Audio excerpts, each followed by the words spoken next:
Hello to you, our viewer. Welcome to this edition of the news in English. I'm glad you're able to join us as we begin this week. My name is Serge Hole. Let us begin with the headlines.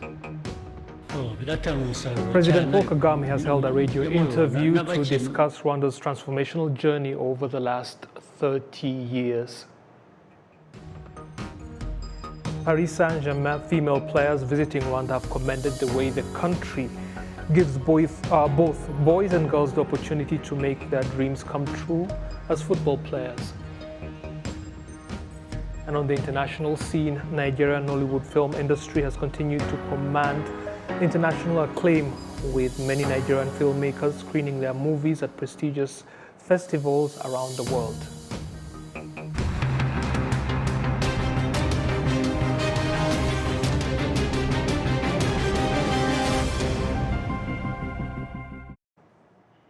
Now the details, as we just noted in the headlines. In an interview on Monday, the head of state, His Excellency Paul Kagame, spoke of the achievements Rwanda has made through the agreements signed with various major European football clubs.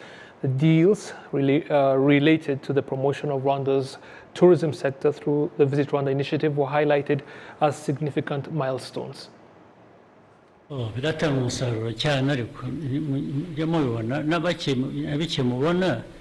It has yielded great results, which you are able to see, and I have met people, some of them here in the country visiting, who told me that they learned about the country, its beauty, and what it has to offer through our partnership with Arsenal, PSG, and Bayern Munich. What the recent Bayern Munich deal has achieved, telling the German people about Rwanda, we have been unable to do in the last 30 years.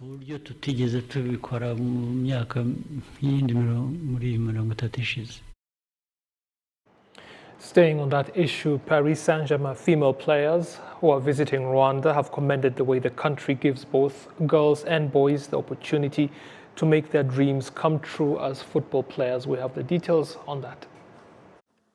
Talent development is a key component of the agreement between the French football club Paris Saint-Germain and Rwanda through the Visit Rwanda initiative, and the PSG Academy Rwanda in Huye district is doing just that.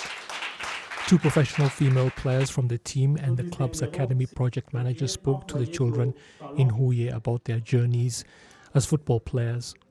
Moi, j'ai commencé en club à l'âge de 6 ans, donc ça fait un bout de temps.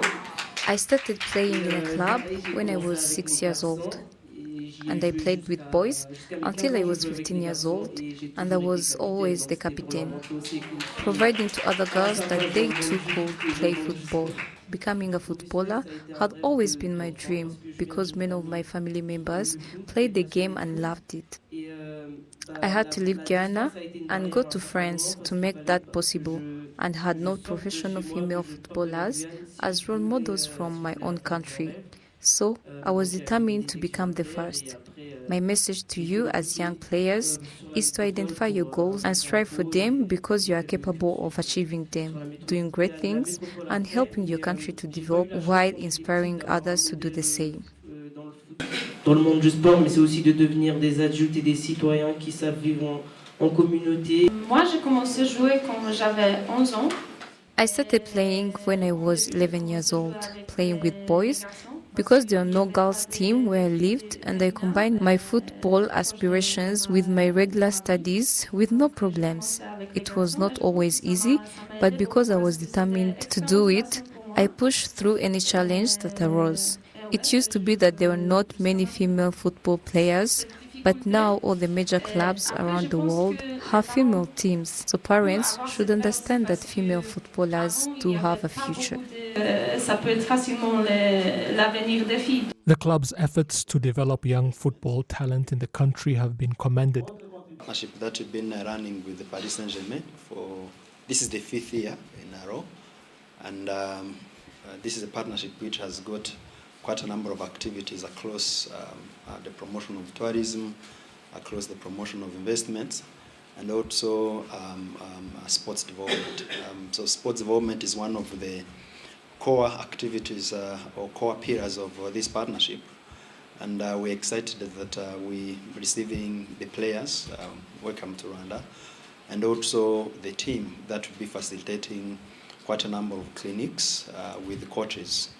So in addition to the academy that we have, throughout this partnership, we've been benefiting from a number of trainings for our coaches, which has been, contributing into the sport development for our country. Inspired.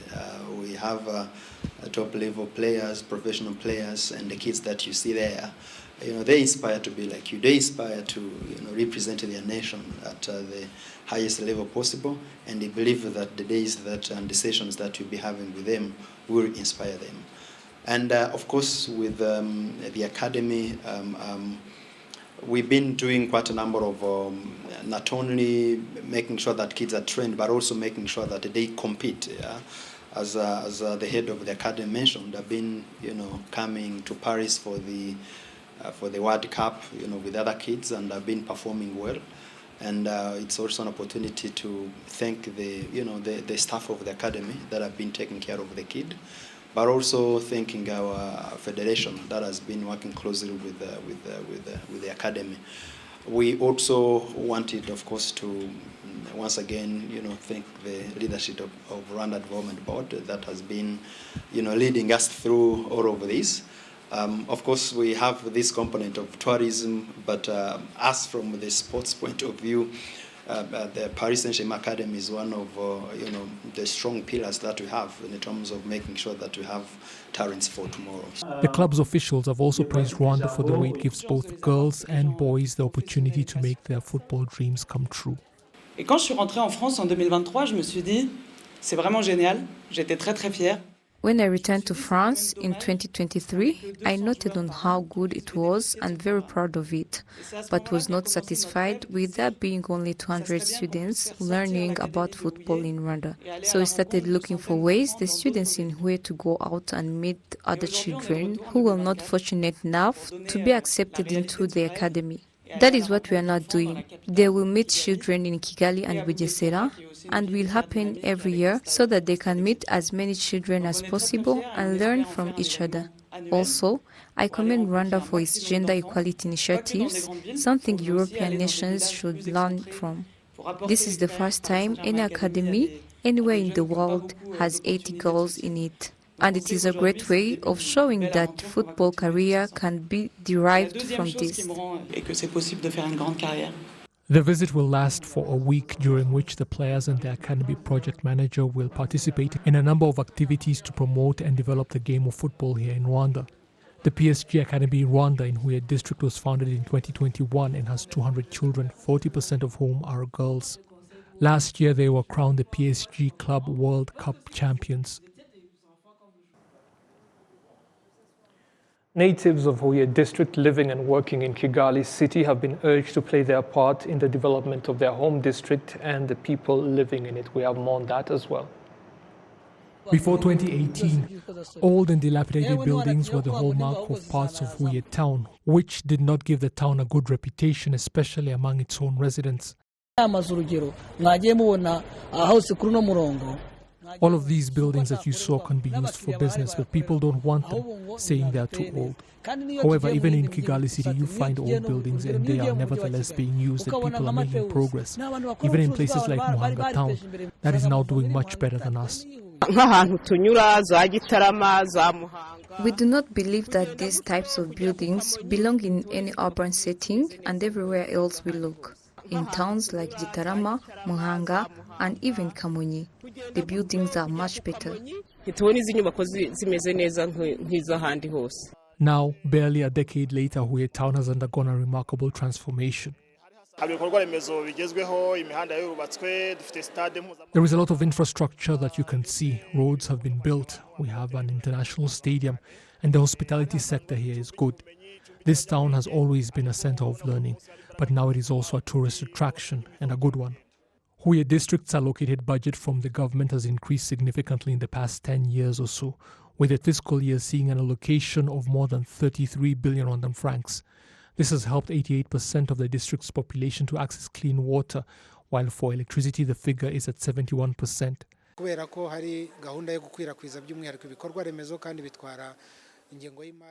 Development projects require a big budget, things like roads, water and electricity. We also spend a lot on taking care of our marshlands, and proper housing development for the people, especially the needy. That is the reason our budget has more than tripled in the last decade, and so we urge investors to step in and utilize the infrastructure now in place. And even regular local residents should use it to come out of poverty and improve their welfare. Local residents, however, point out that more needs to be done in other parts of the district as well. When it comes to the development of the district, we cannot focus just on urban areas. We need the infrastructure in surrounding sectors as well. For example, the Huye-Nyamagabe road was once damaged, and small vehicles were able to go around using the Ruhasha-Gwaniro-Kigoma dirt road, but trucks and buses could not. Upgrading that road to tarmac would solve that problem and help the area to develop as well. Natives of Huye district living and working in Kigali city have been urged to play their part in the development of their home district and the people living in it.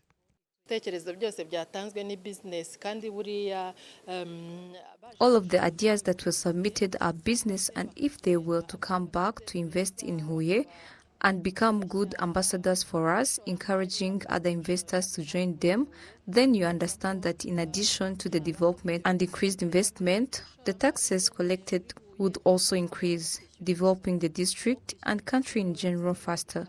But most importantly, creating employment. Huye town is one of Kigali's designated secondary cities, and for many decades has been the country's center of knowledge because of its prominent universities and secondary schools.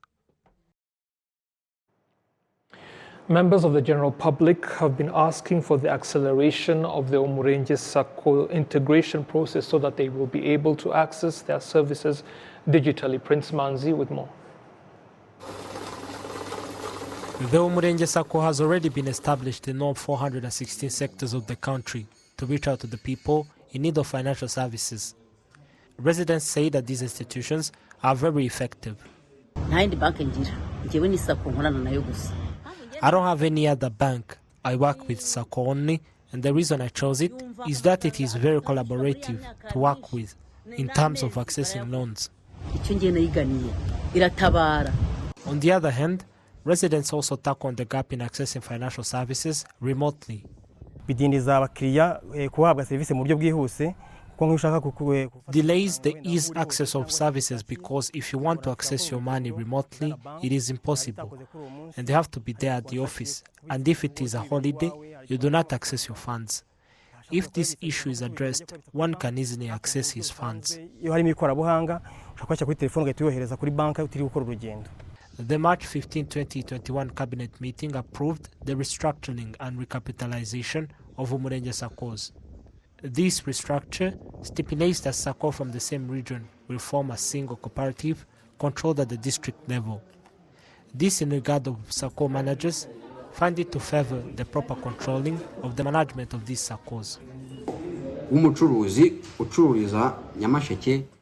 For instance, a trader in Rusizo, Nyamasheke, if he comes in Kigali for retailing, there will be no need of withdrawing cash. Instead, we'll assist him, for instance, at Nyarugenge. The governor of the Rwanda Central Bank, John Rwangombwa, demonstrates that with the Saccos having the technology to date, this affirms hope for the fast completion of the integration process. Ni gahunda yagiye igira ibibazo bitandukanye ariko noneho icyizere nuko yafashe umurongo.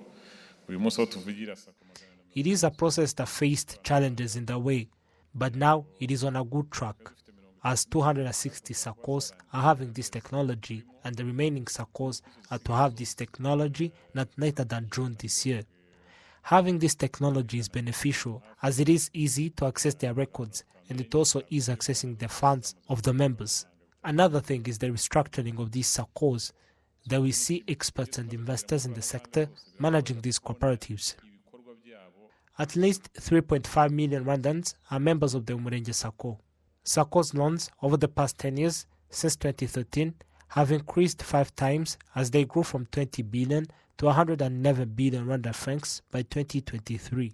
The savings of these institutions have gone from 36 billion to 116 billion Rwanda francs. Thank you, Prince, for that report. Now, people with hearing impairments in Rwanda are asking that the law be amended to allow them to be able to drive vehicles in the country. We have the details with Cedric Irakoze. Eric Nyonyita has hearing disability and at his home he owns a car. However, it is not the same as you can see in the voice of the sign language. I have my own car at home, but I can't drive because I don't have a driving license, and most of us we went in Uganda where it is very easy to get it, so please help us. According to Eric Nyonyita, the fact that they are not allowed to walk exams, it has a negative impact because it requires them to pay for drivers. The first challenge, a car costs a lot of things such petrol, finding a driver who drives for me, and it is very expensive. The head of National Association of Persons with Disabilities, NUDO, Morema Jean-Baptiste, said the issue should begin to be discussed by the relevant authorities, and they hope that the law should be reformed so that people with hearing impaired will be allowed to drive as in some East African countries. We are still working on it from traffic police, and we already started to visit one of the institutions with people who have hearing impaired. They linked us with the Ministry of Infrastructures as it is in charge of that law. We have discussed about this issue and they accept. Now we are in progress of trying to make some changes. In 2002, Article 7 of Constitution stipulates that people who live with hearing impaired are not allowed to drive permanently, while police spokesman Rutikanga Boniface say they were not allowed to do the exams.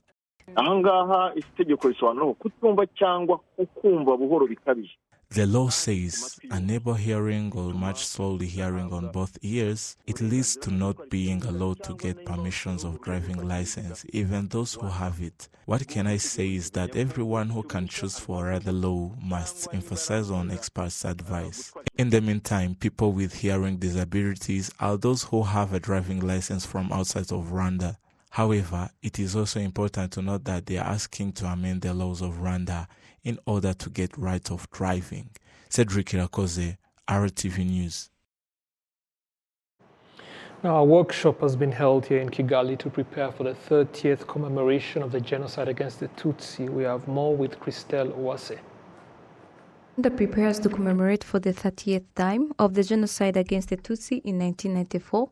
It is a workshop organized by the Peace and Love Proclaimers, dominated by young people, especially high school students, where they had the opportunity to demonstrate their knowledge of the history of Rwanda through art and to learn more about the history of Rwanda in 1994. The painting portrays a peace and love with unity and reconciliation within the youth and this generation.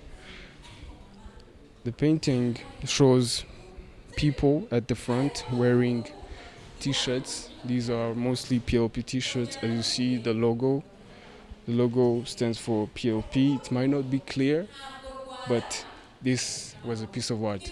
And these were the youth, as we know.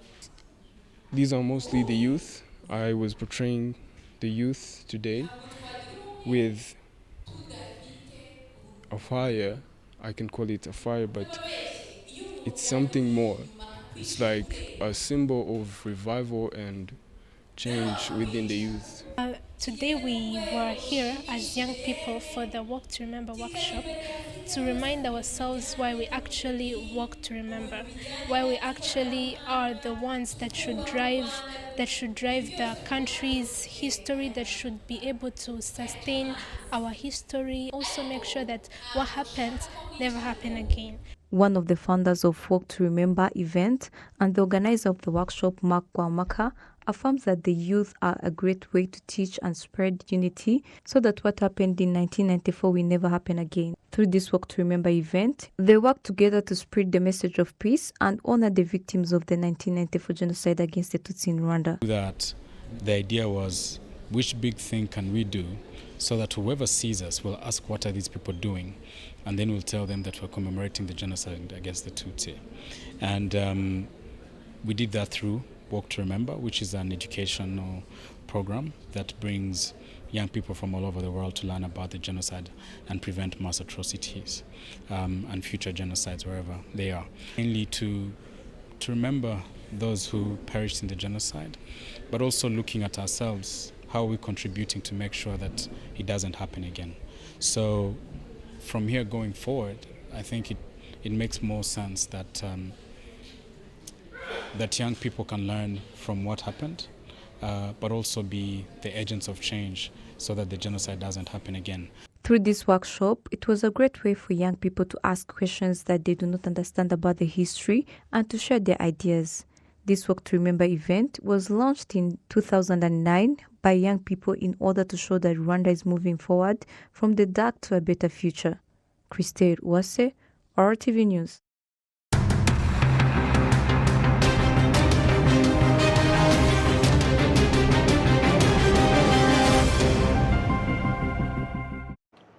As always, I hope you have a great week ahead of you. I'm glad you're able to join us. I'll be seeing you soon again. Goodbye.